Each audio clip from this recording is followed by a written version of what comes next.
মরারে আর কতই মারবি মরণ ঠেলতে না, মরারে আর মারবি কত সেই ঠেলতে না।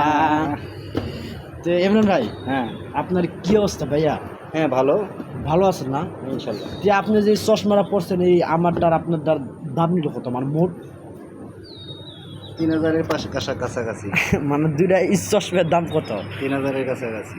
এরা তুমি যে টাকাটা দিলা এতে কি তুমি হ্যাপি আছো? হ্যাঁ হ্যাপি। না পরাবার কোন যে বন্ধুরে একটা চশমা গিফট করলাম? না হ্যাঁ না। যাক তোমার মনটা যে দিলটা যে বড় আমার কাছে অনেক ভালো লাগছে, কারণ এত সুন্দর একটা গিফট করছে আমার একটা চশমা। হ্যাঁ, এবং ইমরান ভাই অনেক ভালো একটি ছেলে, অনেক মানুষকে অনেক দান সদ্গা করে তার। এই যে আমার জন্য একটা চশমা আনছে এবং তার জন্য একটা একই কালারের একই রঙের দাম নিল কত? 3500 টাকা না? 3500। 3500। এই যে বন্ধুরা আমাদের চশমাটি একটু ঘুরো দেওয়া সুন্দর করে। হ্যাঁ, 3500 টাকা দাম নিছে চশমাটি। তো সুন্দর হলো অবশ্যই বলবেন। আরও আমরা পরবর্তী ভিডিওতে আরও সুন্দর সুন্দর জিনিস নিয়ে আপনাদের সামনে আসবো। কি রে চশমা কই? আর সুন্দর সুন্দর জিনিস নিয়ে আসবো।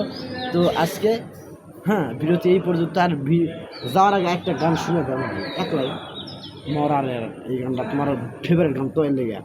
মরারে আর মারবি কত শেষ ঠেলতো নরে না, মরারে আর মারবি কত সে ঠেলতেও নরে না। বাহ ফাইন। তো খুব সুন্দর একটি গান গেয়েছেন আমাদের ইমরান ভাই। ইমরান ভাইয়ের গানের গলাটা অনেক সুন্দর। সে একসময় শিল্পী ছিলেন, তো এখন নেই। হ্যাঁ, এখন জব করে পেকজারে। তো একসময় শিল্পী ছিলেন, তার জন্য সবাই দোয়া করবেন তিনি যেন ভালো থাকেন এবং আমাদের যেন সারা জীবন সুখী শান্তি থাকে, এটাই আমরা দোয়া করি। তো বন্ধুরা দেখা হচ্ছে পরবর্তী ভিডিওতে। ততদিন ভালো থাকবেন, সুস্থ থাকবেন এবং ভিডিওতে অবশ্যই একটি লাইক এবং কমেন্ট কিন্তু করেই যাবেন। Tata bye. ওকে।